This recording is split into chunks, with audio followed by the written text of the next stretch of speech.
Avez-vous déjà eu l'impression que votre vie prenait une direction imprévue? Vous est-il déjà arrivé de vous réveiller le matin avec cette lourdeur sur la poitrine, le regard fixé au plafond, en vous demandant « Seigneur, que m'arrive-t-il? Pourquoi tout a-t-il changé? Pourquoi le chemin que j'emprunte maintenant est-il si différent de ce que j'avais demandé, de ce dont j'avais rêvé, de ce que j'avais imaginé pour mon histoire ?» Si vous avez déjà ressenti cela, si vous le ressentez en ce moment, je tiens à vous dire une chose avant tout autre mot dans cette vidéo. Vous n'êtes pas perdu. Vous n'êtes pas abandonné. Vous faites partie intégrante du plan de Dieu. En réalité, vous êtes peut-être au cœur même de sa volonté, même si tout autour de vous semble confus, même si la situation paraît absurde, même si le silence qui règne en vous est insupportable. Il y a un verset dans la Bible qui, lorsque je l'ai lu pour la première fois, avec une attention sincère et un cœur ouvert, a complètement transformé ma vision de l'action de Dieu dans ma vie. On trouve ce passage dans Isaïe, chapitre 42, verset 16. « Je conduirai les aveugles par un chemin qu'ils ne connaissent pas. Je les guiderai sur des sentiers inconnus. Je changerai devant eux les ténèbres en lumière et j'aplanirai les sentiers tortueux. Voilà ce que je ferai. Je ne les abandonnerai pas. » Avez-vous remarqué ce que Dieu dit ici? Il ne dit pas qu'il va vous emmener sur un chemin magnifique, prévisible et bien éclairé, avec des panneaux indicateurs à chaque tournant. Il dit qu'il va vous guider sur un chemin inconnu, sur des sentiers que vous n'avez jamais empruntés, à travers des lieux où votre vision est obscure. Et pourtant, il promet « Je ne vous abandonnerai pas ». Cela change tout. Cela change notre façon d'interpréter les moments difficiles.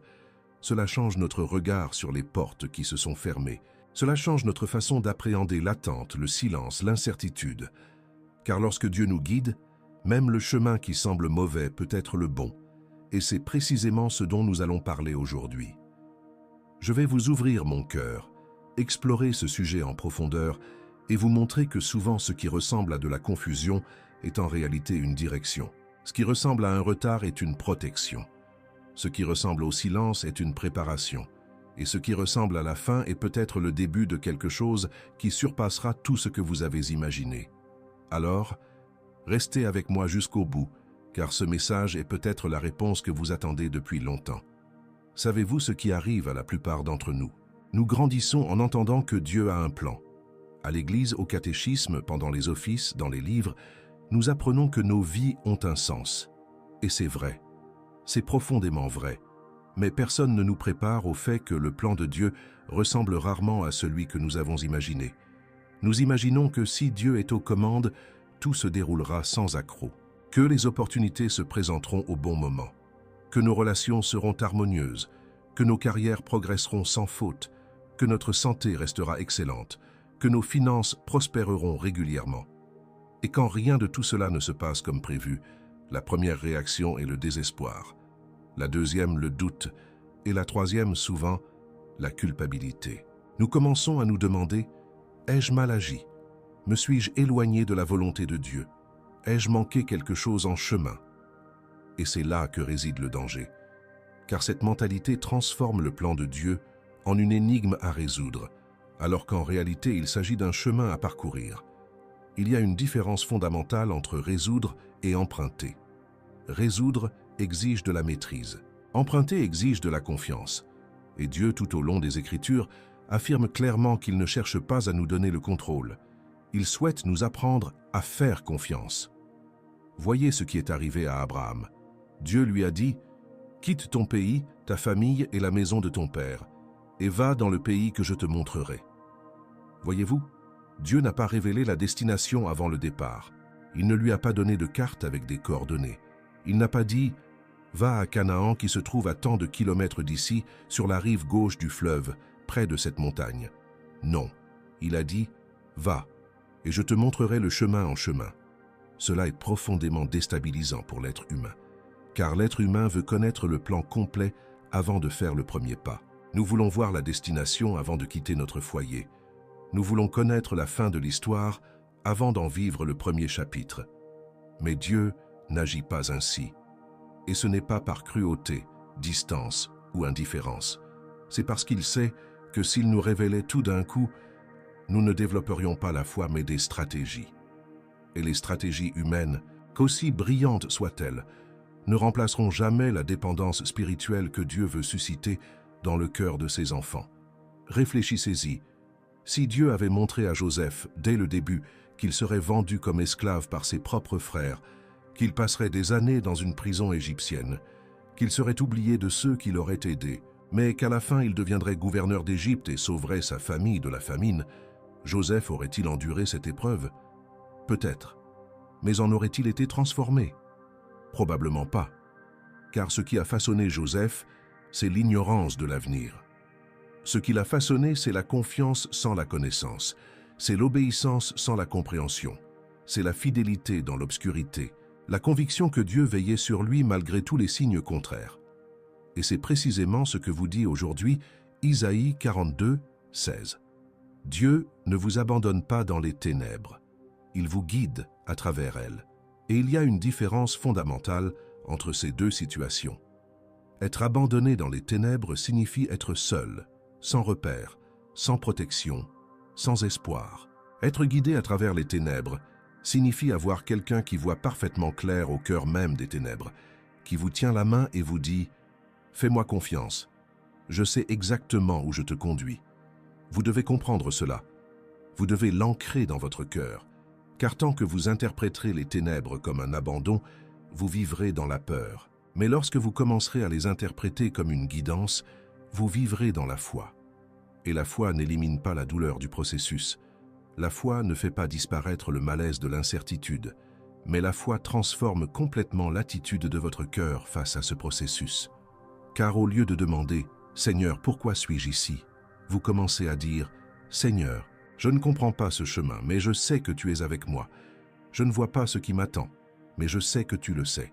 Je ne maîtrise pas la situation, mais je sais que tu la maîtrises. » Et cela, mon frère, ma sœur, c'est le genre de foi que Dieu honore.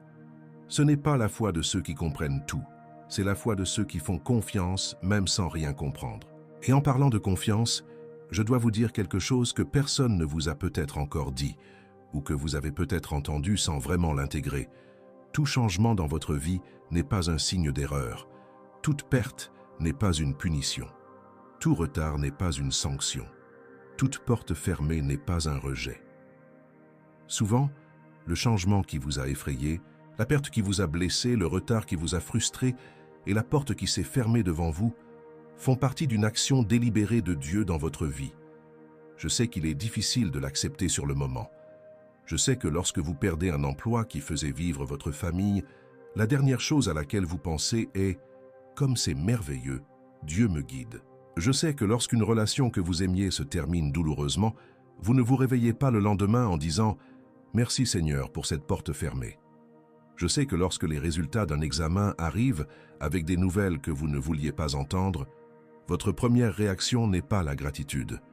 C'est la peur, c'est la colère, c'est le questionnement. Et tout cela est humain. Tout cela est légitime. Dieu ne condamne pas vos émotions. Il ne se met pas en colère parce que vous avez pleuré, parce que vous avez posé des questions, parce que vous avez crié dans votre oreiller. Mais il veut que vous leviez les yeux au ciel après les larmes, après les cris, après la nuit la plus sombre, et que vous disiez « Même ainsi, j'ai confiance ». Car c'est dans ces moments-là, mon ami, que la foi devient réelle. La foi n'est pas mise à l'épreuve les jours fastes. Elle l'est les jours où tout semble s'écrouler. Et Dieu permet ces jours-là, non pas parce qu'il aime vous voir souffrir, mais parce qu'il sait que c'est au cœur même de l'effondrement qu'il peut bâtir en vous quelque chose de nouveau, quelque chose de plus fort, quelque chose de plus profond, quelque chose que les circonstances ne peuvent ébranler, car il a été bâti sur le roc de la confiance et non sur le sable du pouvoir humain. Regardez ce qui est arrivé aux enfants d'Israël. Ils ont quitté l'Égypte. Ils ont été libérés de l'esclavage. Ils ont vu la mer se séparer. Ils ont vu Pharaon anéanti. Et quelle fut leur destination suivante? Le désert. Ce n'était pas Canaan immédiatement. C'était le désert. Et le désert n'était pas une erreur sur leur chemin. Il faisait partie du plan. Dieu les y a conduits pour leur enseigner des choses qu'ils n'auraient jamais apprises dans le confort de l'Égypte ni dans l'abondance de Canaan. Dans le désert, ils ont appris que le pain vient du ciel et non de la main de l'homme. Dans le désert, Ils ont appris que l'eau jaillit du rocher quand Dieu l'ordonne. Dans le désert, ils ont appris que la colonne de feu guide la nuit et que la nuée protège le jour. Tout cela, ils l'ont appris dans l'épreuve. Tout cela s'est gravé dans leur cœur au cours de ce cheminement. Et si Dieu avait épargné le désert, s'il avait conduit le peuple directement à la terre promise sans aucune difficulté, ils seraient arrivés à Canaan immatures, dépendants de leur propre force, incapables de conserver la bénédiction qu'ils recevaient. Y avez-vous déjà pensé? Parfois, Dieu ne vous donne pas ce que vous voulez quand vous le voulez, parce qu'il sait que vous n'êtes pas encore prêt à affronter ce qui vous attend. Ce n'est pas que Dieu vous refuse quelque chose, c'est qu'il vous y prépare. Et la préparation, par nature, est inconfortable. Elle exige de l'attente, du vide. Elle exige que l'ancien se débarrasse de ce qui est ancien pour que le nouveau puisse semer. Et lorsque Dieu commence à enlever des choses de votre vie, vous ressentez de la douleur. Mais cette douleur n'est pas une destruction, c'est une opération. Dieu vous enlève ce qui, s'il restait, empêcherait la croissance de ce qui est à venir. Et je sais qu'en ce moment même, il y a peut-être quelqu'un qui regarde cette vidéo et qui traverse une épreuve douloureuse. Quelque chose vous a été enlevé. Quelque chose que vous aimiez. Quelque chose sur lequel vous comptiez. Quelque chose qui faisait partie de votre identité. Et vous êtes là, face à ce vide, vous demandant « Et maintenant, qu'est-ce qui va prendre sa place ?» La réponse est « Attendez, ayez confiance, car Dieu ne retire rien sans donner. Il ne ferme rien sans ouvrir. Mais il le fait selon son ordre et en son temps, sans se laisser guider par votre anxiété, votre précipitation ou votre besoin de réponses immédiates. Et savez-vous ce qu'il y a de plus beau dans Ésaïe 42, 16 ? Dieu dit qu'il transformera les ténèbres en lumière devant eux. Il ne dit pas qu'il évitera les ténèbres, mais qu'il les transformera. Cela signifie que les ténèbres font partie du chemin, mais elles ne constituent pas la destination finale. Elles sont le corridor par lequel Dieu vous conduit vers la lumière. Et si vous vous trouvez actuellement dans ce corridor, au cœur des ténèbres, du doute et de la peur, je veux vous encourager. Continuez d'avancer. N'arrêtez pas. Ne faites pas demi-tour. Ne vous laissez pas abattre en pensant que tout est fini. Car celui qui a commencé cette œuvre bonne en vous l'achèvera. Ce n'est pas vous qui soutenez le plan de Dieu, c'est Dieu qui vous soutient dans son plan. Si ce message vous touche, si vous ressentez une émotion profonde en écoutant ces mots, je vous invite à poursuivre votre cheminement. Cette vérité que nous partageons ici, que Dieu nous guide même sur les chemins inconnus, est une expérience à vivre au quotidien, et non à entendre une seule fois.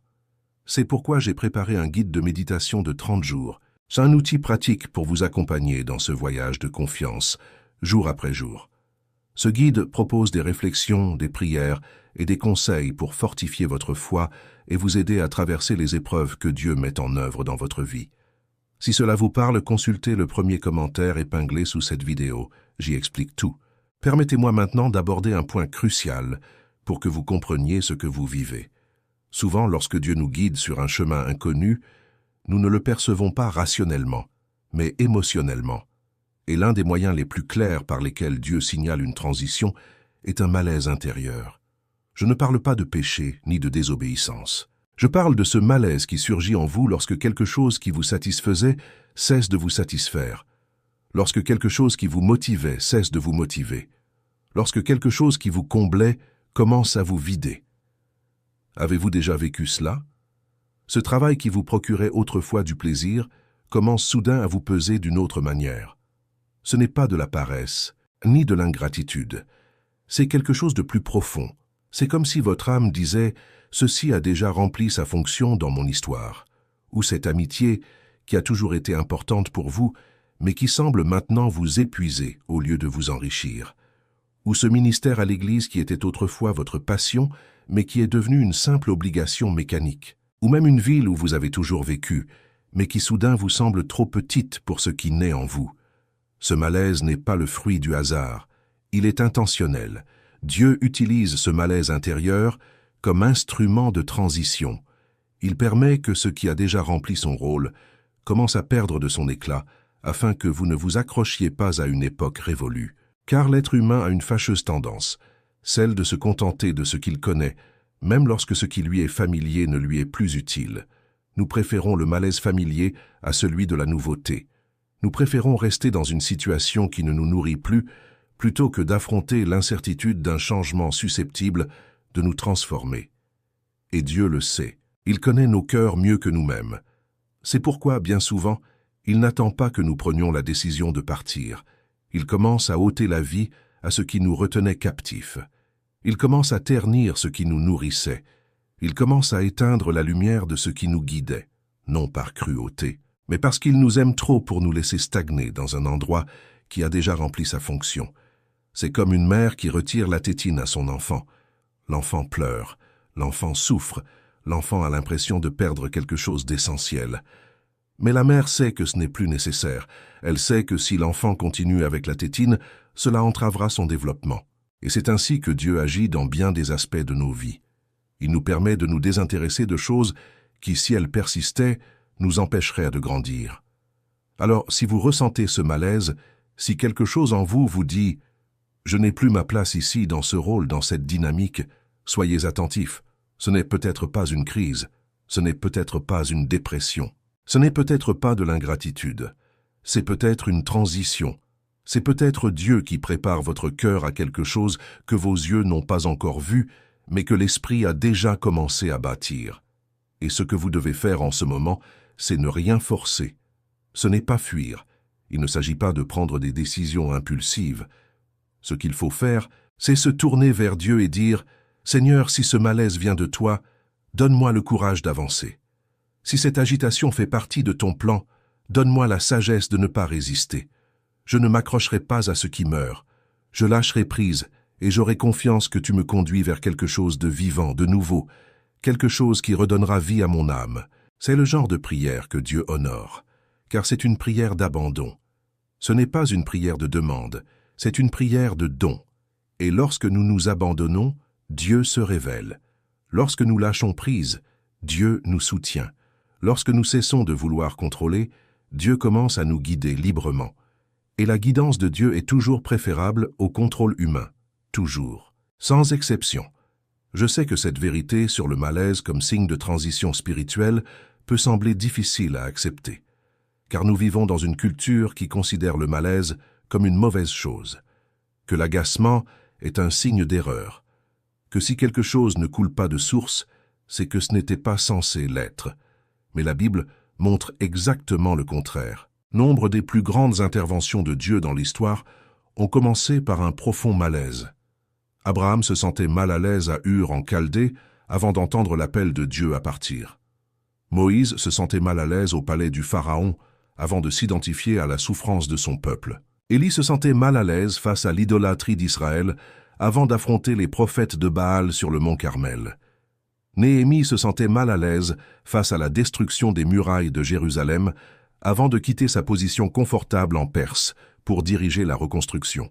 Jonas se sentait si mal à l'aise face à l'appel de Dieu à Ninive qu'il tenta de fuir par bateau dans la direction opposée. Et même la fuite de Jonas faisait partie du plan de Dieu, car c'est dans le ventre du grand poisson que Jonas apprit la leçon dont il avait besoin avant d'accomplir sa mission. Dans le plan de Dieu, le malaise est l'alarme qui sonne à l'aube d'une nouvelle étape.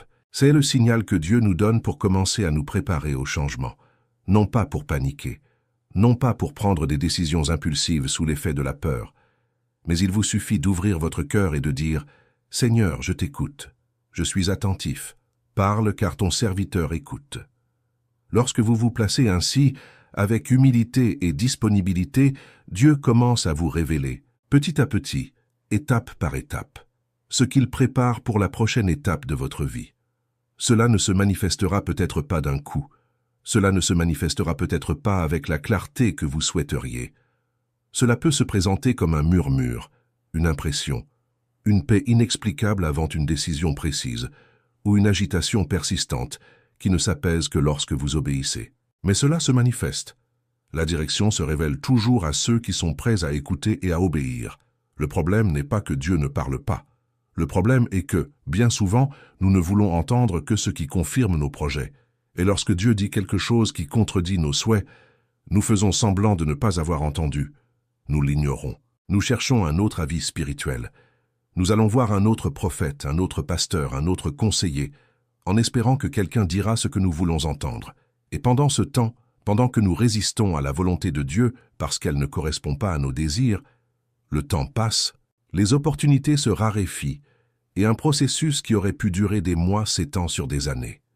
Non pas parce que Dieu est lent, mais parce que notre résistance allonge inutilement le chemin. Alors, je vous encourage. N'opposez pas de résistance à l'inconfort que Dieu utilise pour vous faire avancer.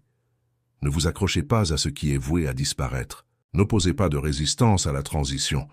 Accueillez le processus, faites confiance au guide, et sachez que le prochain chapitre de votre histoire, aussi différent soit-il de ce que vous aviez imaginé, est celui que Dieu a toujours prévu pour vous. J'aimerais maintenant aborder un point qui préoccupe beaucoup de gens. Quand on parle de la guidance divine, la plupart pensent à des choses positives, une porte qui s'ouvre, une opportunité qui se présente, une confirmation, un rêve qui se réalise. Et oui, Dieu nous guide à travers ces événements. Mais peu sont prêts à accepter qu'il nous guide aussi à travers les interruptions, les silences, les réorientations, et même à travers la disparition progressive de ce qui semblait auparavant indiscutable. Prenons un exemple concret. Imaginez que vous priez pour obtenir un emploi dans une entreprise précise. L'entretien s'est bien passé, vous avez fait bonne impression, vous êtes confiant. Et soudain, sans explication apparente, l'entreprise vous dit non. Vous n'avez pas été retenu. Votre première réaction est la frustration.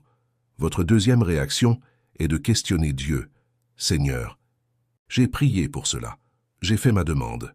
J'ai jeûné. Pourquoi n'as-tu pas ouvert cette porte ?»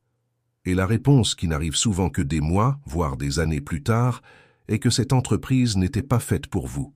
L'environnement y était peut-être toxique. La culture d'entreprise était peut-être contraire à vos valeurs. Peut-être que ce travail aurait accaparé votre santé, votre temps en famille, votre paix intérieure.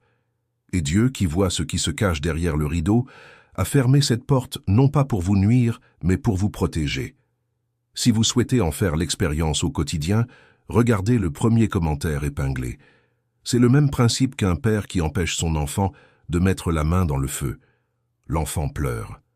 L'enfant se met en colère. L'enfant pense que son père est mauvais, mais le père sait qu'il le protège. Et avec le temps, en grandissant, l'enfant comprend. Il se souvient et dit « Dieu merci, mon père m'a retenu ». Et vous aussi, un jour, vous vous souviendrez et direz « Dieu merci, Dieu a fermé cette porte. Dieu merci, Dieu a déjoué ce plan. Dieu merci, Dieu ne m'a pas donné ce que je voulais, car ce qu'il m'a donné était infiniment meilleur. » Mais pour arriver à cette conclusion, il faut traverser une période d'incompréhension. Et c'est là que la plupart des gens abandonnent. C'est là que beaucoup perdent la foi. C'est pourquoi beaucoup se tournent vers Dieu avec ressentiment, comme s'il avait failli. Mais Dieu ne faillit pas. Dieu n'a jamais failli. Le problème, c'est que nous confondons le temps de Dieu avec celui du monde. Le monde est pressé, impatient, instantané. Il veut des résultats, des réponses et des solutions immédiatement. Mais le temps de Dieu est différent. Il est chirurgical. Il agit avec précision. Il orchestre les choses avec sagesse. Il arrange les circonstances avec une attention que l'œil humain ne peut percevoir en temps réel. Et ce qui nous apparaît comme un retard est en réalité la ponctualité divine. Dieu n'est jamais en retard. Il arrive au bon moment.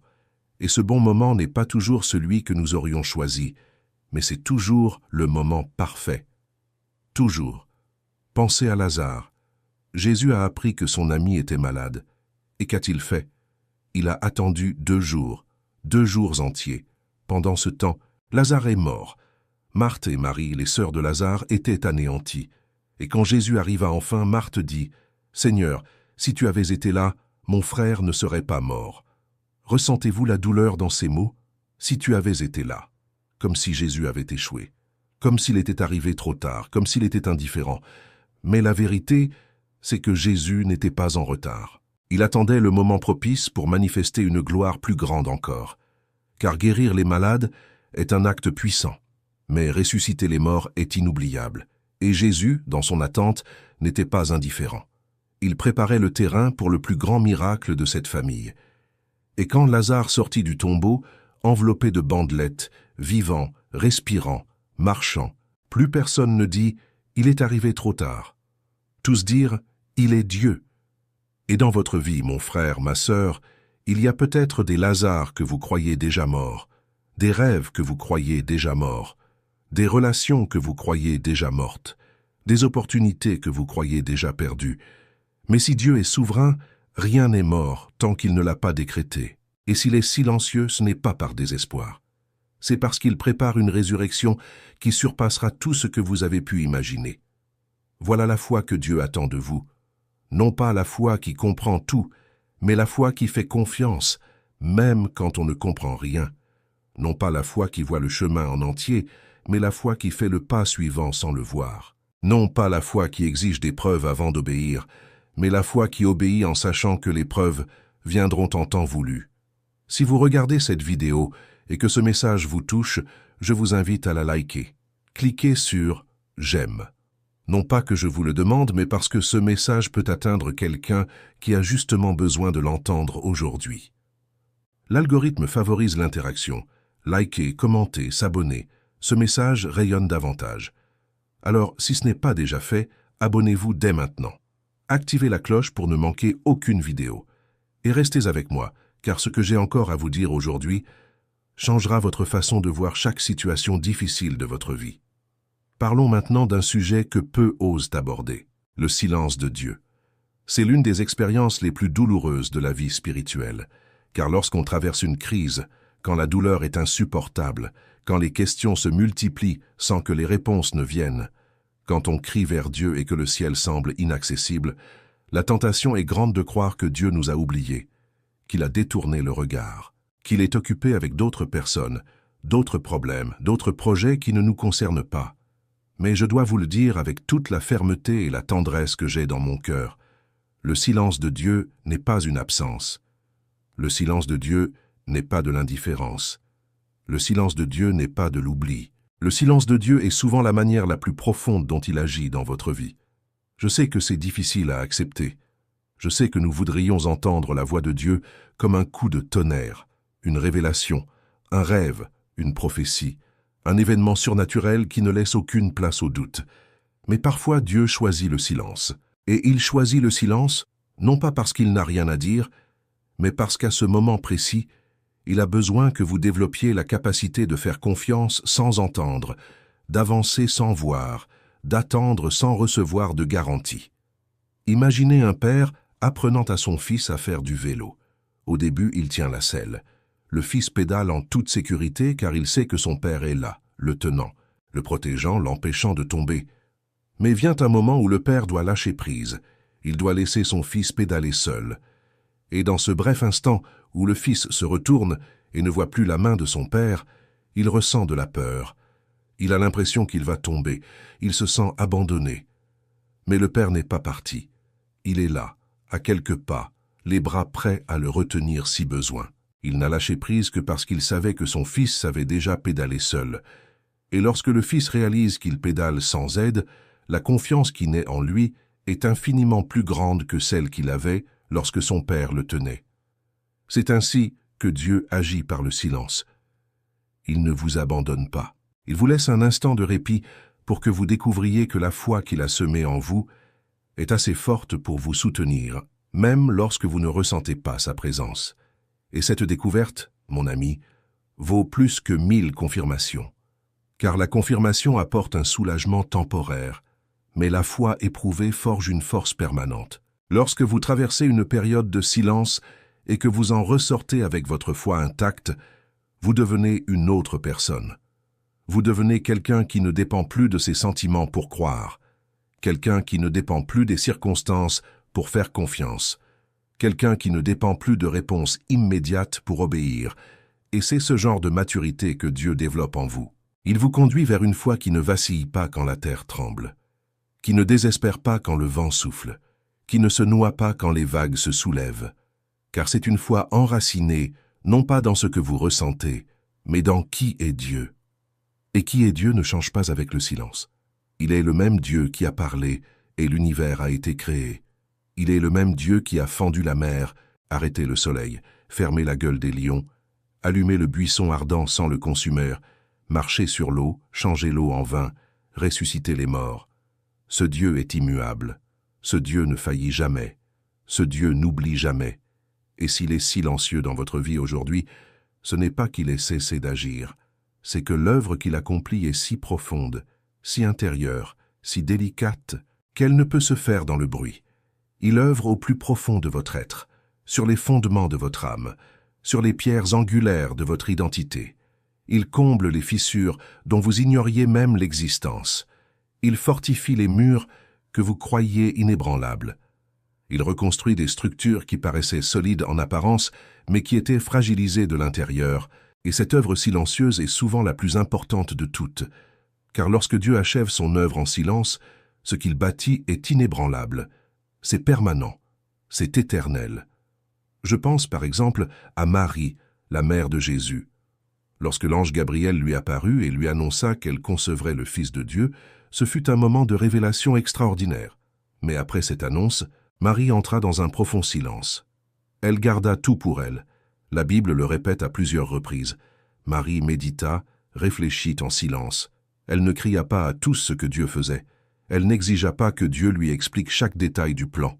Elle le garda simplement pour elle. Et dans ce recueillement, dans ce silence contemplatif, l'œuvre de Dieu prenait forme en elle, au sens propre comme au sens figuré. Elle porta le Sauveur du monde en son sein pendant 9 mois de silence, d'attente, de préparation. Et durant ces mois, personne ne vit ce qui se passait en elle. Extérieurement, elle n'était qu'une jeune femme enceinte. Intérieurement, elle portait la rédemption de l'humanité. Et souvent, c'est la même chose pour vous. Extérieurement, il semble que rien ne se passe.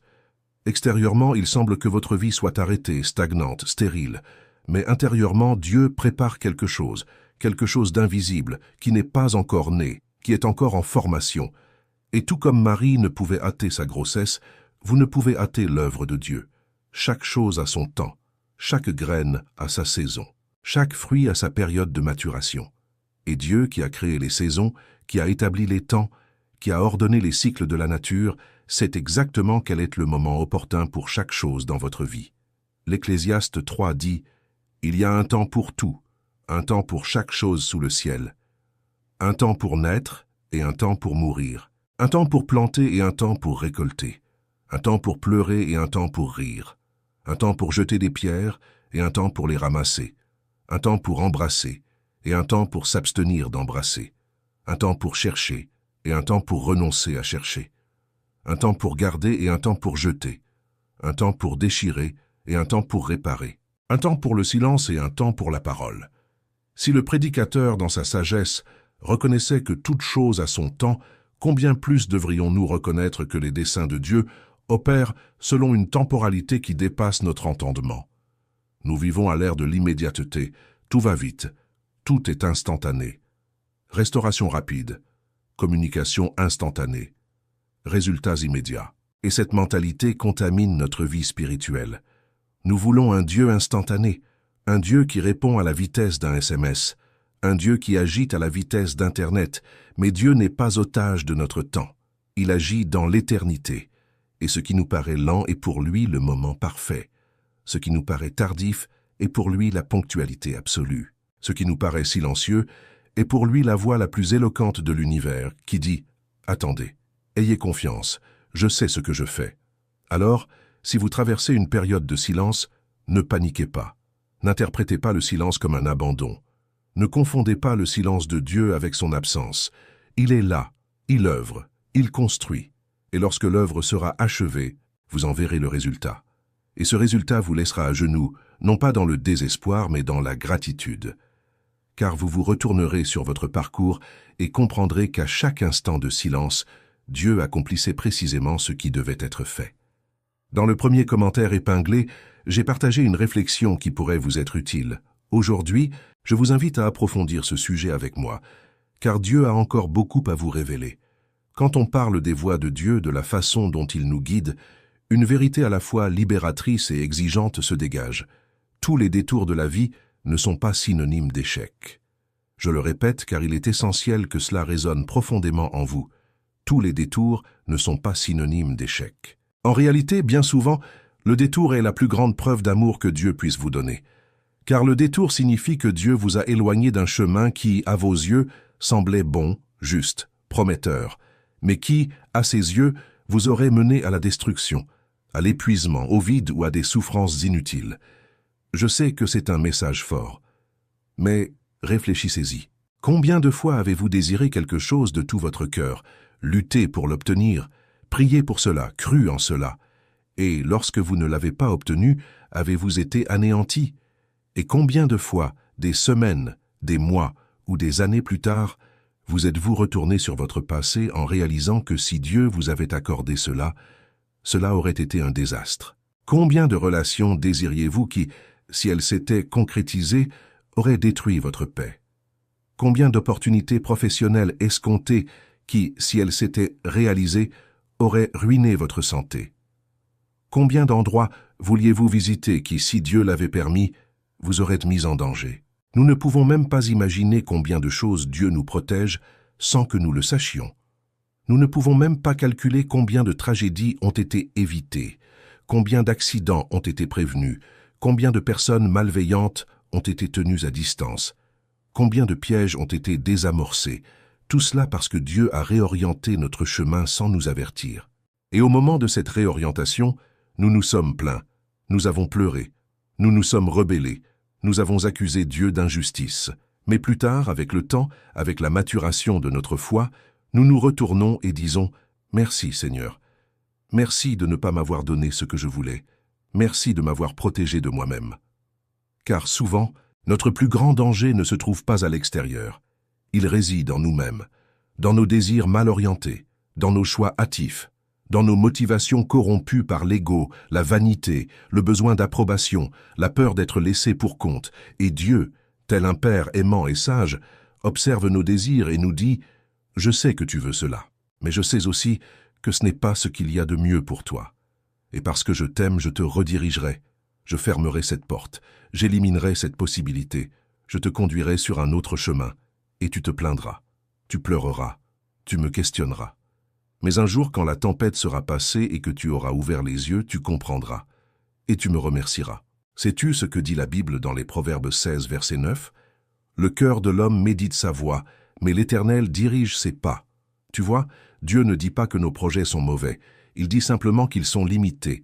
Nous planifions en fonction de ce que nous voyons. Mais Dieu nous guide en fonction de ce qu'il voit.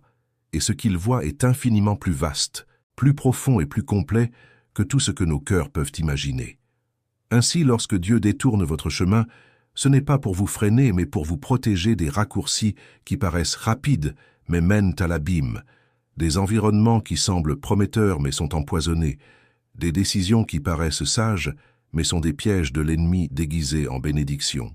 Et la capacité de discerner une véritable bénédiction d'un piège dissimulé ne s'acquiert que par l'intimité avec Dieu, par la prière constante, par la lecture de la parole et par l'abandon quotidien à sa volonté. Car lorsque vous vous abandonnez à lui, lorsque votre cœur est en harmonie avec le sien, vous commencez à comprendre que tout ce qui brille n'est pas or, que tout ce qui est facile n'est pas bon, et que tout ce qui est difficile n'est pas mauvais. Parfois, le chemin le plus difficile est précisément celui que Dieu a choisi pour vous. Et si c'est Dieu qui a choisi, vous pouvez avoir confiance. Ce chemin vous mènera vers un lieu qui vaut chaque larme, chaque goutte de sueur, chaque nuit blanche, chaque instant de doute. Et cela m'amène à un enseignement que je considère comme l'un des plus profonds et des plus pratiques que la Bible nous donne sur la manière dont Dieu nous guide. Il éclaire juste ce qu'il faut pour chaque étape. Ni plus, ni moins. Juste ce qu'il faut. C'est une idée brillante lorsqu'on en comprend la logique, car si Dieu éclairait tout le chemin d'un seul coup, nous n'aurions plus besoin de lui. Nous aurions la carte complète. Nous aurions toutes les réponses. Nous aurions le plan de vie détaillé, écrit en toutes lettres. Et que se passerait-il? Nous marcherions seuls, nous prendrions des décisions sans consulter Dieu, nous deviendrions autosuffisants. Et l'autosuffisance spirituelle est l'une des choses les plus dangereuses qui puissent arriver à un croyant. Car lorsque l'on pense tout savoir, que l'on a toutes les réponses, que l'on n'a plus besoin de chercher Dieu intensément, c'est là que l'on est le plus vulnérable. C'est là que l'orgueil s'installe. C'est là que la présomption prend le dessus. C'est là que l'on commence à faire davantage confiance à ses propres capacités qu'à la souveraineté de Dieu. Et Dieu le sait. Il comprend la nature humaine mieux que nous. C'est pourquoi il choisit d'éclairer seulement l'étape suivante. non pas le chemin tout entier, juste l'étape suivante. Et par là, il crée une dépendance quotidienne. Il vous maintient connecté à lui, non par contrôle, mais parce qu'il sait que cette connexion quotidienne est la seule chose qui vous gardera ferme, concentré et protégé tout au long du voyage. Pensez à la manne dans le désert. Dieu aurait pu donner au peuple d'Israël de la nourriture pour un mois entier en une seule fois. Il est Dieu. Il aurait pu faire pleuvoir suffisamment de nourriture pour une année. Mais qu'a-t-il fait? Il a donné de quoi nourrir un seul jour. Chaque matin, le peuple sortait et ramassait la manne du jour. Ni plus, ni moins. Et si quelqu'un essayait de la conserver pour le lendemain, la manne se gâtait. Elle pourrissait. Elle était infestée de vers. Elle devenait inutilisable. Pourquoi? Parce que Dieu voulait enseigner au peuple une leçon fondamentale. Sa provision est quotidienne. Sa grâce est quotidienne. Sa miséricorde est quotidienne. Et si elle est quotidienne, cela signifie que vous devez le chercher chaque jour, pas une fois par semaine, pas une fois par mois, pas seulement en temps de crise, chaque jour, car chaque jour apporte son lot de défis, de combats et de bienfaits. Quand on comprend cela, la pression de devoir tout résoudre d'un coup disparaît, l'angoisse de devoir envisager l'avenir tout entier s'évanouit, la peur du manque disparaît. Car on sait qu'aujourd'hui, Dieu a déjà pourvu à nos besoins, et demain il pourvoira encore. Ainsi, pas à pas, jour après jour, grâce après grâce, Dieu nous conduira sur des chemins insoupçonnés, nous soutenant d'une manière inattendue et nous emmenant vers des horizons insoupçonnés. C'est cela la vie de foi. Ce n'est pas une vie de certitudes absolues, mais une vie de confiance progressive, une vie d'abandon quotidien. C'est une vie où le matin on ouvre les yeux et on dit « Seigneur, je ne sais pas ce que cette journée me réserve, mais je sais que tu es avec moi, et cela me suffit. » Et vous savez ce qu'il y a de plus beau? Au terme d'un long voyage, quand on se retourne et qu'on repense à tous ces pas effectués dans l'obscurité, à tous ces moments d'incertitude, à tous ces jours où la foi a été notre seul recours, on réalise qu'à chaque étape, Dieu était présent. À chaque instant, Dieu nous guidait. À chaque jour, Dieu pourvoyait à nos besoins. Ce qui semblait être le chaos était en réalité l'ordre divin. Ce qui paraissait être la confusion était la stratégie du ciel. Ce qui semblait être de l'improvisation était le plan le plus méticuleux qui soit. Vous voulez aller plus loin? Consultez le premier commentaire épinglé. Je voudrais vous raconter l'histoire d'un homme que j'ai rencontré il y a des années. C'était un homme de foi, qui priait tous les jours, lisait la Bible, allait à l'église et s'engageait dans le ministère. Mais il a traversé une période qui a failli anéantir toutes ses convictions. Il a perdu son emploi lors d'une restructuration de l'entreprise où il travaillait depuis 15 ans. Ce n'était pas dû à des problèmes de performance. Ce n'était pas une erreur. C'était une décision de la direction. Froidement, sans aucune considération pour l'être humain derrière l'uniforme. Et lui, qui avait toujours subvenu aux besoins de sa famille, s'est soudainement retrouvé sans loyer, sans perspective d'avenir et sans savoir quoi faire. Il m'a confié que les premiers mois avaient été les pires. Il a envoyé des CV, passé des entretiens, essuyé des refus. Chaque porte qui se fermait était un coup dur. Et le pire, disait-il, ce n'était pas les difficultés financières. Le pire, c'était la honte. La honte de ne plus pouvoir offrir à sa famille ce qu'il leur avait toujours offert. La honte de se sentir incapable d'être un homme, un mari, un père. Durant ces mois sombres, il implorait Dieu chaque jour « Seigneur, ouvre une porte. Seigneur, guide-moi. Seigneur, ne m'abandonne pas. » Et le ciel semblait silencieux. Aucune réponse, aucune révélation. Aucune porte ne s'ouvrait. Mais savez-vous ce qui s'est passé? Durant ces mois de silence et d'attente, quelque chose a commencé à changer en lui. Il m'a confié que, pour la première fois en 15 ans, il avait eu le temps d'être avec sa famille, le temps de parler à sa femme, le temps de jouer avec ses enfants, le temps de se recentrer et de découvrir des aspects de lui-même qu'il n'avait jamais eu le courage d'affronter. Il a découvert qu'il était un bourreau de travail, qu'il avait fait passer sa carrière avant son mariage, avant son rôle de père, avant sa propre santé, que son identité reposait entièrement sur son travail et non sur ce qu'il était en tant qu'être humain, en tant qu'enfant de Dieu. Et Dieu, durant cette période d'abandon apparent, accomplissait l'œuvre la plus importante de la vie de cet homme. Il reconstruisait son identité. Il lui apprenait que sa valeur ne résidait ni dans un poste, ni dans un salaire, ni dans un titre. Sa valeur était en Christ, Et lorsqu'il a enfin compris cela, lorsque cette vérité est passée du niveau intellectuel à celui du cœur, tout a changé. L'opportunité de travailler s'est présentée, mais pas n'importe quel travail. Un travail qui respectait son temps passé en famille, un travail qui valorisait sa personne, un travail mieux rémunéré que le précédent. Et il m'a regardé, les larmes aux yeux, et m'a dit « Si Dieu ne m'avait pas sorti de là, je ne serais jamais arrivé ici. Et si Dieu n'avait pas œuvré en moi pendant cette période d'attente, je n'aurais pas été prêt à soutenir ce qu'il préparait. Voilà comment Dieu agit à travers des chemins inconnus. Voilà comment Dieu éclaire seulement la prochaine étape. Voilà comment Dieu est fidèle quand tout semblait indiquer le contraire. Et cette histoire n'est pas unique. Je suis sûr qu'à cet instant précis, quelqu'un qui regarde cette vidéo peut raconter une histoire similaire. Ou peut-être vivez-vous une histoire similaire. Et si vous vivez cette période, je veux que vous la graviez dans votre cœur. Le chapitre du silence n'est pas le dernier. C'est le chapitre de la préparation. Et le chapitre suivant, celui que Dieu écrit pendant que vous attendez, surpassera tout ce qui a précédé. Car Dieu est expert pour transformer les fins apparentes en commencements extraordinaires. Il est le Dieu qui renouvelle toutes choses, pas seulement certaines choses, toutes choses.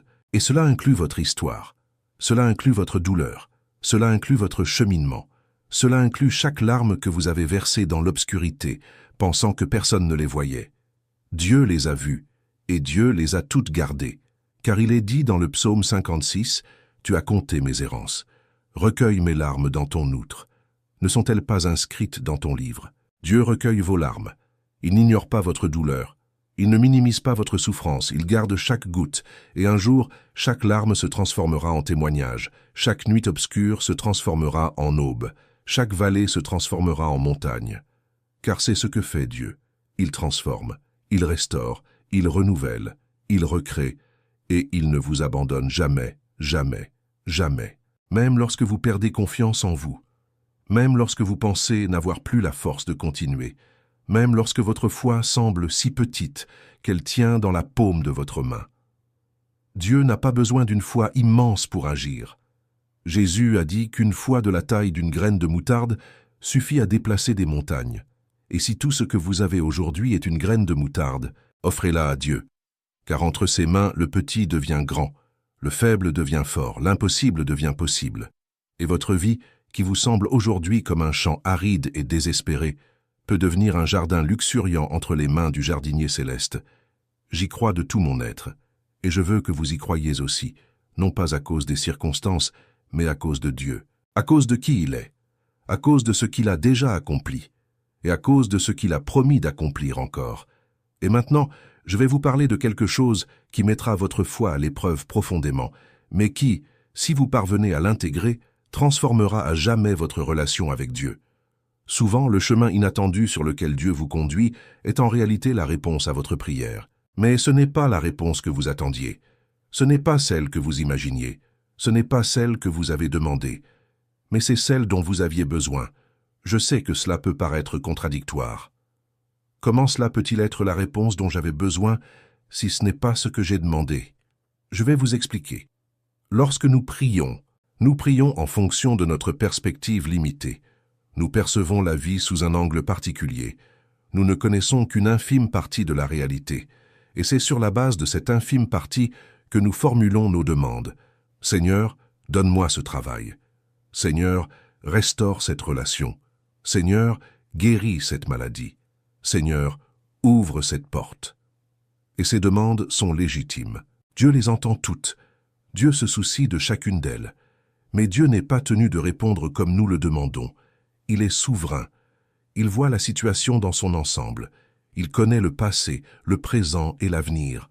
Et, fort de cette connaissance infinie, il choisit la meilleure réponse, même si ce n'est pas celle que nous espérions entendre. Prenons un exemple. Une femme prie pendant des mois pour que Dieu sauve son mariage. Elle aime son mari. Elle souhaite que sa famille reste unie. Elle jeûne, implore Dieu, le cherche de tout son cœur. Et pourtant, le mariage s'effondre. Le divorce est prononcé et elle est anéantie. Elle se tourne vers Dieu et demande « Où est la réponse à ma prière? J'ai demandé la réconciliation. J'ai demandé l'unité. J'ai demandé au Seigneur de réparer notre situation. Mais ce qu'elle ignorait, ce que seul Dieu savait, c'est que ce mariage la détruisait émotionnellement, que son mari avait des comportements destructeurs qui, s'ils persistaient, la conduiraient à la dépression, que la réconciliation qu'elle implorait dans ce cas précis serait en réalité une prison déguisée en bénédiction. Et Dieu, par amour, par protection, par sollicitude, a répondu à sa prière autrement. Il n'a pas sauvé le mariage, mais il l'a guéri. Il lui a rendu son identité, il lui a rendu sa paix, il lui a rendu sa joie, il a rétabli son équilibre émotionnel. Et des mois plus tard, en y repensant, elle a compris. Elle a réalisé que Dieu n'avait pas ignoré sa prière. Il avait répondu d'une manière inattendue, mais c'était exactement ce dont elle avait besoin. Cela arrive plus souvent qu'on ne l'imagine. Dieu répond aux prières de façon inattendue, à des moments inattendus, par des chemins inattendus. Et notre tendance est de rejeter la réponse parce qu'elle ne se présente pas comme nous le souhaitions.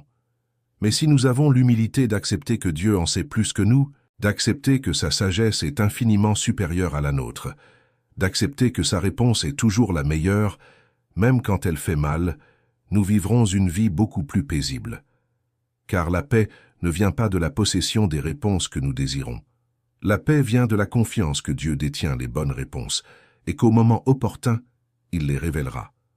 Au moment opportun, il expliquera. Au moment opportun, tout prendra son sens. Alors, si vous vous trouvez face à une situation difficile et que vous pensez « ce n'est pas ce que j'avais demandé, ce n'est pas ce que je voulais, ce n'est pas ce à quoi je m'attendais », avant de conclure que Dieu n'a pas répondu, envisagez la possibilité qu'il ait répondu d'une manière que vous ne pouvez pas encore percevoir. Envisagez la possibilité que ce chemin inattendu soit, en réalité, la réponse la plus aimante que Dieu pouvait vous donner. Et envisagez la possibilité qu'avec le temps, lorsque la tempête sera retombée et que vos émotions s'apaiseront, vous repenserez à ce moment et direz « Maintenant je comprends. Maintenant tout s'éclaire. Maintenant je vois la main de Dieu dans ce que je prenais pour du chaos. J'ai préparé quelque chose de spécial pour ceux qui souhaitent approfondir le sujet. Vous le trouverez dans le premier commentaire épinglé. Et je tiens à continuer de vous ouvrir mon cœur, car il y a une autre vérité que je dois partager, et celle-ci est peut-être l'une des plus transformatrices de toutes. Soyez attentifs. Dieu travaille d'abord sur l'être intérieur avant d'établir l'être extérieur. Je le répète. Dieu travaille d'abord sur l'être intérieur avant d'établir l'être extérieur. Qu'est-ce que cela signifie? Cela signifie qu'avant de vous donner une maison, Dieu prépare le cœur qui y habitera. Avant de vous donner un conjoint, il guérit les blessures qui pourraient détruire cette relation. Avant de vous confier une position de leadership, il travaille sur le caractère qui vous permettra de l'assumer. Avant de vous combler financièrement, il vous enseigne la fidélité dans le peu. Avant d'établir quoi que ce soit dans votre vie extérieure, il doit établir des choses dans votre vie intérieure.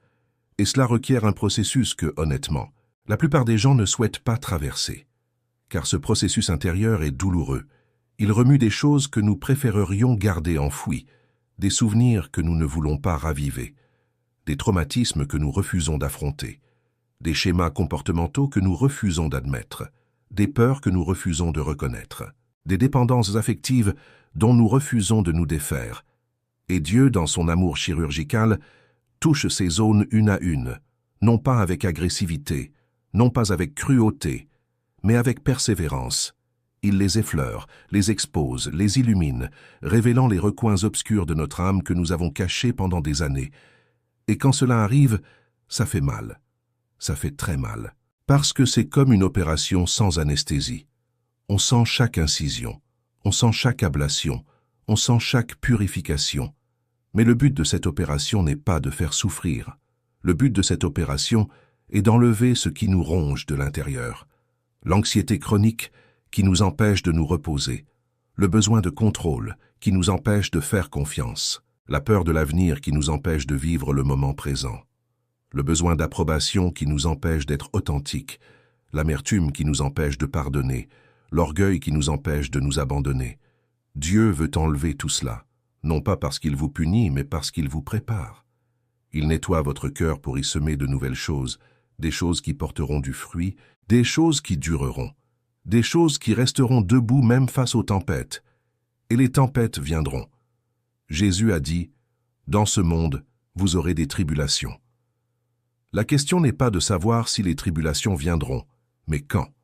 Et lorsqu'elles viendront, ce qui déterminera si vous tiendrez bon ou si vous vous effondrerez, ce ne sont pas vos circonstances extérieures, mais votre force intérieure. Si vous êtes rempli de peur, d'anxiété, de besoin de contrôle, d'attachement, d'amertume, vous vous effondrerez face à la tempête.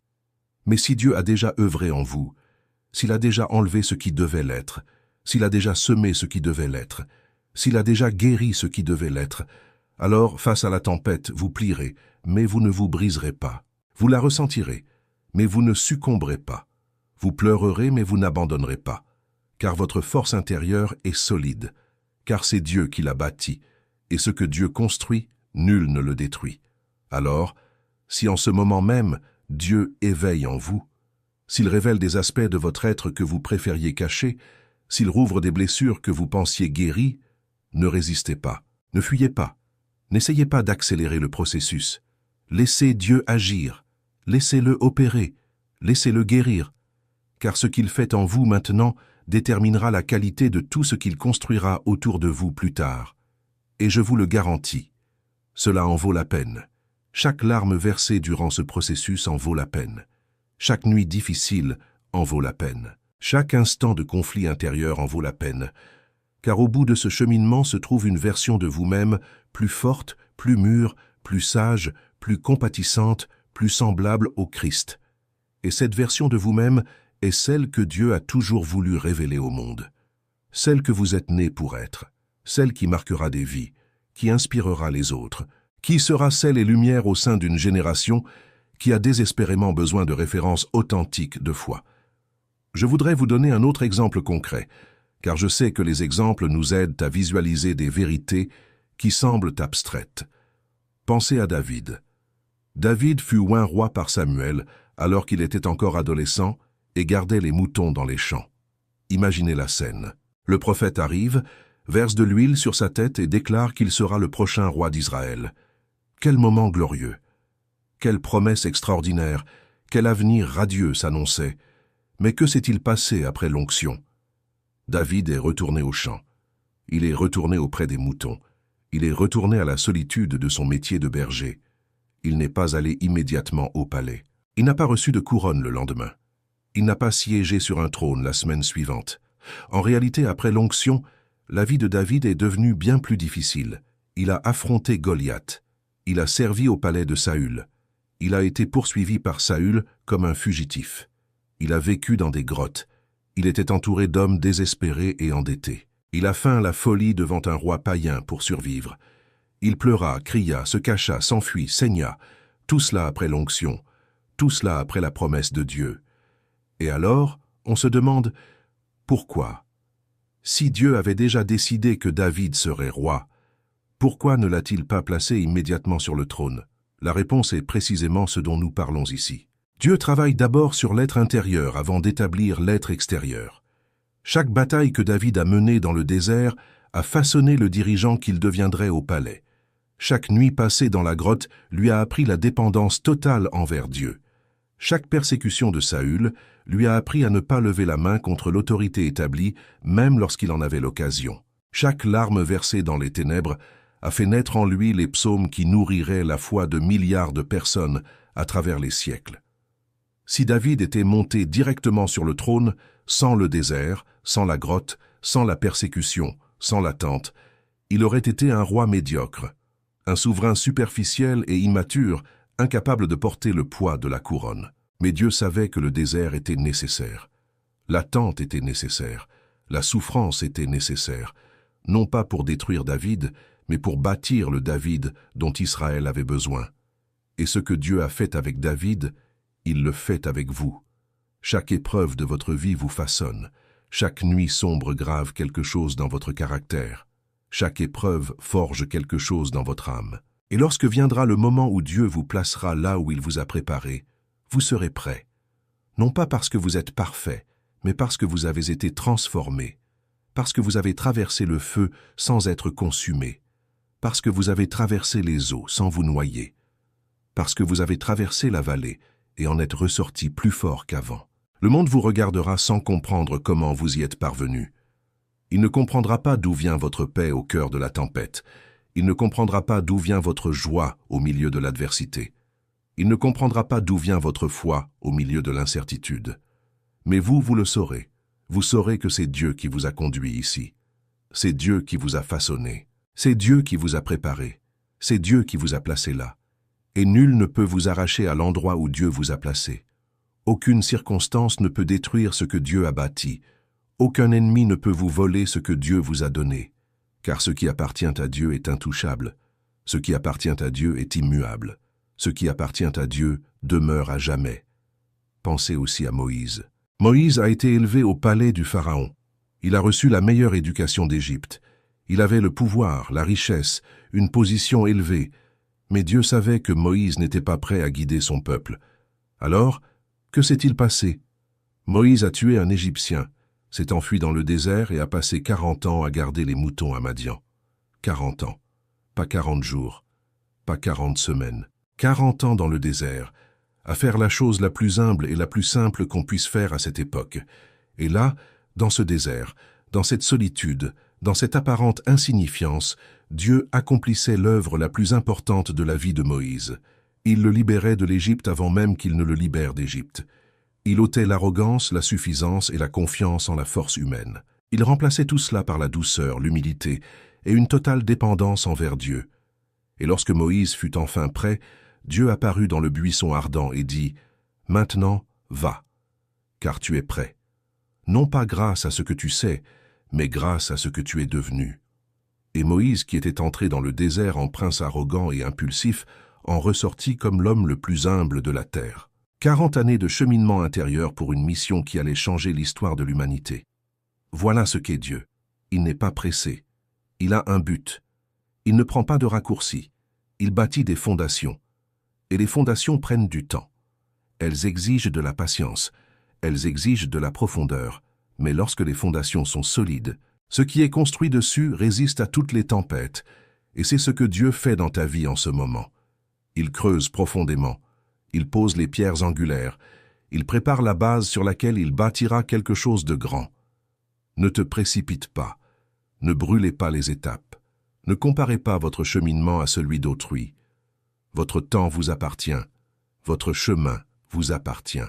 Votre parcours vous appartient. Et Dieu est fidèle pour mener à bien ce qu'il a commencé en vous. Vous savez ce que j'ai observé au fil des ans, en étudiant la parole de Dieu, en parlant aux gens, en écoutant des témoignages, en suivant des histoires. J'ai constaté que la plupart des actions de Dieu ne révèlent leur but qu'après coup, pas pendant, après. Au beau milieu du chemin, tout est flou, tout est confus, tout semble dénué de sens. Mais quand on traverse, quand on atteint l'autre rive, quand on regarde en arrière avec un regard éclairé, c'est comme si un rideau se levait et que tout prenait soudain sens. Chaque pièce du puzzle s'emboîte, chaque détour trouve son explication, chaque larme prend un sens, chaque jour d'attente prend de la valeur. C'est comme ces tableaux réalisés avec de minuscules points. De très près, on ne voit que des points colorés sans logique apparente. Un point rouge ici, un point bleu là, un point vert plus loin. Rien n'a de sens, rien ne se relie, rien ne semble avoir de forme. Mais quand on prend du recul, quand on change de perspective, soudain les points s'assemblent et révèlent une image extraordinaire. Un paysage, un visage, un chef-d'œuvre. Et vous réalisez que chaque point était nécessaire. Chaque point avait une place stratégique. Chaque point contribuait à l'image finale. Et aucun point n'était accidentel. Il en va de même pour la vie chrétienne. Lorsque vous traversez des jours de douleur, de confusion et d'incertitude, tout semble être un fouillis de points disparates. Mais Dieu est l'artiste, il est le peintre, et chaque jour que vous vivez, chaque expérience que vous traversez, chaque épreuve que vous affrontez, est un point qu'il place stratégiquement sur la toile de votre histoire. Et lorsque l'œuvre est terminée, lorsque vous pouvez la contempler de loin, vous réalisez que c'était un chef-d'œuvre, que chaque point était essentiel, que rien n'était vain, que rien n'était gaspillé, que chaque moment difficile était en réalité un coup de pinceau de Dieu sur la toile de votre vie. Je pense à cela lorsque je lis l'histoire de Ruth. Ruth a perdu son mari. Elle est devenue veuve. Elle était seule dans un pays étranger. Et la première réaction de quiconque dans sa situation aurait été le désespoir. Mais qu'a fait Ruth? Elle s'est accrochée à sa belle-mère, Naomi.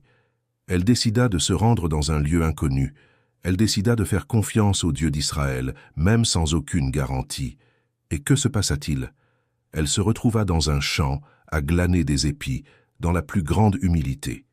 Et là, dans ce champ, dans cette situation apparemment désespérée, elle rencontra Boaz, l'homme qui allait devenir son mari, l'homme qui allait changer sa vie, l'homme qui allait la faire entrer dans la lignée du Messie lui-même. Mais savez-vous ce qui est le plus impressionnant? Si le mari de Ruth n'était pas mort, elle ne serait jamais allée à Bethléem. Si elle n'était pas allée à Bethléem, elle n'aurait jamais rencontré Boaz. Si elle n'avait pas rencontré Boaz, elle n'aurait jamais fait partie de la généalogie de Jésus. La perte qui semblait être la fin était, en réalité, le commencement de quelque chose qui allait changer l'histoire de l'humanité. Et Ruth l'ignorait de son vivant. Elle ignorait que sa douleur avait un dessein cosmique. Elle ignorait que ses larmes arrosaient un destin qui dépassait sa propre vie. Elle ne savait qu'une chose, qu'elle devait faire confiance, qu'elle devait franchir le pas suivant, qu'elle devait avancer même sans comprendre. Et elle l'a fait. Et le but lui a été révélé. Après le voyage, c'est ainsi que cela fonctionne. D'abord l'obéissance, d'abord la marche, d'abord une confiance aveugle dans l'obscurité. Ensuite, et seulement ensuite, vient la compréhension, puis la révélation. Puis vient le moment où tout s'harmonise. Et à ce moment-là, la gratitude qui jaillit du cœur est indescriptible, car on réalise que Dieu n'était pas endormi, il n'était pas distrait, il n'était pas absent. Il orchestrait chaque détail avec une précision qui dépasse toute capacité de compréhension humaine. Il tissait des fils invisibles qui, une fois réunis, forment une étoffe d'une beauté que seul Dieu pouvait créer. Et c'est pourquoi je dis, ne jugez pas le processus de Dieu sur l'apparence du moment. N'évaluez pas l'œuvre de Dieu pendant qu'elle est encore en cours. Attendez, ayez confiance, continuez votre chemin. Et lorsque l'œuvre sera achevée, vous pleurerez, mais non de tristesse. Vous pleurerez de gratitude, d'admiration, de respect, car vous verrez la main de Dieu dans chaque détail, dans chaque souffrance, dans chaque silence, dans chaque détour, dans chaque porte close, dans chaque nuit obscure. Tout était lui, tout était son amour, tout était sa sollicitude, tout était sa sagesse. Et rien, absolument rien n'a été vain. Si vous souhaitez en faire l'expérience au quotidien, consultez le premier commentaire épinglé. Pour conclure, j'espère que ce message restera gravé à jamais dans votre cœur. Lorsque Dieu est aux commandes, même le chemin le plus improbable peut mener à la guérison, à la maturité, à la paix, à la délivrance et à un destin au-delà de toute espérance. Je veux que vous l'entendiez du plus profond de votre âme. Dieu ne vous a pas conduit jusqu'ici pour vous abandonner. Il ne vous a pas soutenu dans tant d'épreuves pour vous laisser tomber dans celle-ci. Il ne vous a pas protégé de tant de dangers pour vous laisser partir maintenant. Il n'a pas tant investi en vous, dans votre formation, dans votre développement, dans votre caractère pour que tout soit gâché. Le Dieu qui a commencé achève. Le Dieu qui a promis accomplit. Le Dieu qui a semé récolte. Je vous invite à penser un instant aux personnages de la Bible qui ont emprunté des chemins incroyablement improbables et atteint des destinations insoupçonnées. Pensez à Joseph, passé de la fosse au palais, de la prison au trône, de la trahison de ses frères à la plus belle réconciliation relatée dans les Écritures. Pensons à Ruth, qui quitta Moab sans le sou, veuve et étrangère, glanant des miettes, et devint l'arrière-grand-mère du roi David et une ancêtre de Jésus-Christ lui-même. Pensons à Esther, jeune orpheline élevée par sa cousine, devenue reine d'un empire et sauvant une nation entière de l'extermination. Pensons à Pierre, pêcheur rude et impulsif, qui renia Jésus 3 fois, et devint ensuite le roc sur lequel l'Église fut bâtie. Pensons à Paul, persécuteur violent de l'Église, aveuglé par la haine religieuse, qui fit une rencontre sur le chemin de Damas et devint le plus grand missionnaire de l'histoire du christianisme. Aucune de ces histoires ne suivit un scénario prévisible. Aucune de ces vies ne fut une ligne droite du point A au point B. Toutes furent marquées par des détours, des souffrances, des pertes, de l'attente, des silences, de la confusion et des moments où tout semblait s'effondrer. Mais dans chacune d'elles, Dieu guidait. Pour chacun d'eux, le chemin inconnu a mené à un destin glorieux. Et si Dieu l'a fait pour eux, il peut le faire pour vous. non pas parce que vous êtes meilleur qu'eux, non pas parce que vous méritez plus qu'eux, mais parce que le même Dieu qui a conduit Abraham à travers le désert, qui a soutenu Joseph en prison, qui a guidé Moïse à travers la mer Rouge, qui a protégé Daniel dans la fosse aux lions, qui a ressuscité Lazare du tombeau, ce même Dieu est vivant, actif, présent et œuvre dans votre vie en ce moment même, à cet instant précis. Tandis que vous écoutez ces mots, tandis que les larmes coulent sur vos joues, tandis que votre cœur s'emballe, Dieu est là. Il est ici. Il est en vous. Il est avec vous. Il vous précède. Et il ne s'arrêtera pas avant d'avoir achevé l'œuvre qu'il a commencée. Et savez-vous ce qui est le plus extraordinaire? L'œuvre que Dieu accomplit dans votre vie n'est pas seulement pour vous. Elle se fait à travers vous. Dieu ne vous façonne pas uniquement pour votre propre bien. Il vous façonne afin que, lorsque vous aurez surmonté l'épreuve, vous puissiez être un instrument de guérison pour ceux qui traversent la même vallée. Vos cicatrices deviendront un baume pour les blessures d'autrui. Votre témoignage sera source d'espoir pour les désespérés. Votre histoire sera la preuve vivante que Dieu est fidèle, même sur les chemins les plus sombres, les plus longs et les plus improbables. Car le témoignage le plus puissant n'est pas celui de quelqu'un qui a toujours vécu dans l'abondance. Le témoignage le plus puissant est celui de quelqu'un qui est descendu dans la vallée la plus profonde, a affronté la nuit la plus noire, a traversé le désert le plus aride et en est ressorti en disant « Dieu était avec moi à chaque instant. Je ne voyais pas, mais il voyait. Je ne comprenais pas, mais il comprenait. J'ai voulu abandonner, mais il ne me l'a pas permis. Et maintenant, de l'autre côté, je vois tout clairement. Et chaque seconde en valait la peine. » Voilà le témoignage qui change des vies. Voilà le témoignage qui détruit l'incrédulité. Voilà le témoignage qui fait la joie du ciel et trembler l'enfer. Et Dieu écrit ce témoignage dans votre vie, dès maintenant. Chaque jour difficile est une ligne de cette histoire. Chaque larme est un point d'encre. Chaque nuit sombre est une page qui, une fois tournée, révèle un chapitre de rédemption que seule la main de Dieu pouvait écrire. Alors, ne renoncez pas à votre histoire. Ne déchirez pas les pages douloureuses. N'essayez pas de réécrire le scénario de Dieu avec vos seules forces. Laissez l'auteur poursuivre son œuvre, car la fin qu'il a prévue est plus belle que tout ce que vous pourriez imaginer.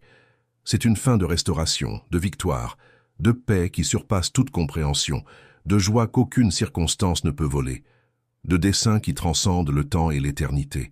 Et si vous traversez une période qui vous paraît absurde, si vous empruntez un chemin insoupçonné, si vous vivez une saison complètement chaotique, je vous invite à relever la tête et à déclarer avec foi « Mon Dieu sait ce qu'il fait. Je ne comprends pas, mais lui, il comprend. Je ne vois pas, mais lui, il voit. Je ne contrôle rien, mais lui, il contrôle. Et parce qu'il est aux commandes, j'atteindrai ma destination, au bon moment et de la bonne manière. » Connaissez-vous la différence entre ceux qui marchent avec Dieu et ceux qui marchent seuls? Ceux qui marchent seuls s'appuient sur leur propre vision. Quand ils ne voient pas, ils s'arrêtent. Quand ils ne comprennent pas, ils reculent. Quand ils sont incapables de calculer, ils abandonnent. Mais ceux qui marchent avec Dieu s'appuient sur sa vision. Et sa vision est parfaite. Sa vision atteint ce que nos yeux ne verront jamais. Sa vision transcende le temps, traverse les dimensions, dépasse les limites de l'entendement humain. Et c'est cette vision qui guide votre vie aujourd'hui. Ce n'est pas un hasard. Ce n'est pas le hasard. Ce n'est pas la chance. C'est la main souveraine d'un Dieu qui vous aime d'un amour sans mesure, sans fin, sans condition. Un amour qui vous a cherché avant même votre naissance. Un amour qui vous a appelé par votre nom. Un amour qui vous a choisi, sauvé, pardonné, purifié, restauré et placé sur un chemin qui, aussi étrange qu'il puisse paraître aujourd'hui, vous mènera vers un destin glorieux. Je sais qu'il est difficile de le croire quand la douleur est intense, quand les chiffres ne collent pas, quand le diagnostic est effrayant, quand les relations font mal, quand la solitude vous étreint, quand l'avenir est incertain. Mais c'est précisément dans ces moments-là que Dieu se révèle comme le Père qu'il est. Non pas un Dieu distant, non pas un Dieu trop occupé, non pas un Dieu qu'il faut convaincre de se soucier de nous, mais un Père qui se penche vers vous, qui vous embrasse, qui pleure avec vous, qui murmure à l'oreille de son enfant « Je suis là, je ne t'ai jamais quitté, et je ne te quitterai jamais ». Ésaïe 42, 16 n'est pas qu'un simple verset, C'est une promesse. C'est un pacte scellé par le sang du Fils de Dieu. C'est la garantie éternelle que, si sombre que puisse paraître le chemin, la lumière viendra. Si tortueux que puisse paraître le voyage, il s'arrangera. Si long que puisse paraître le désert, il a une fin. Et lorsque vous en sortirez, lorsque vous traverserez cette période et entrerez dans la nouvelle, vous comprendrez que chaque pas dans l'obscurité en valait la peine. Chaque jour d'attente en valait la peine. Chaque larme en valait la peine. Car tout était entre les mains de Dieu. Et les mains de Dieu ne tremblent pas. Les mains de Dieu ne se trompent pas. Les mains de Dieu ne lâchent pas. Les mains de Dieu tiennent, façonnent, guident et délivrent. Et ce que Dieu délivre est toujours bon, toujours complet, toujours parfait, toujours au bon moment. Je veux vous laisser avec cet espoir aujourd'hui. Non pas un espoir fondé sur des sentiments passagers, ni sur des circonstances favorables, mais un espoir fondé sur la parole inébranlable d'un Dieu qui n'a jamais failli et ne faillira jamais. S'il a dit qu'il vous guiderait, il vous guidera. S'il a dit qu'il ne vous abandonnerait pas, il ne vous abandonnera pas. S'il a dit qu'il transformerait les ténèbres en lumière, il les transformera. S'il a dit qu'il redresserait les chemins tortueux, il le fera. Non pas à cause de qui vous êtes, mais à cause de qui il est. Et il est fidèle, il est vrai, il est juste, il est aimant, il est puissant, il est souverain. Et il est à vos côtés. Maintenant, avant de conclure, j'aimerais vous demander quelque chose du fond du cœur. Si ce message vous a touché, si quelque chose s'est éveillé en vous en regardant cette vidéo, je vous invite à faire 3 choses. Premièrement, laissez un commentaire ci-dessous.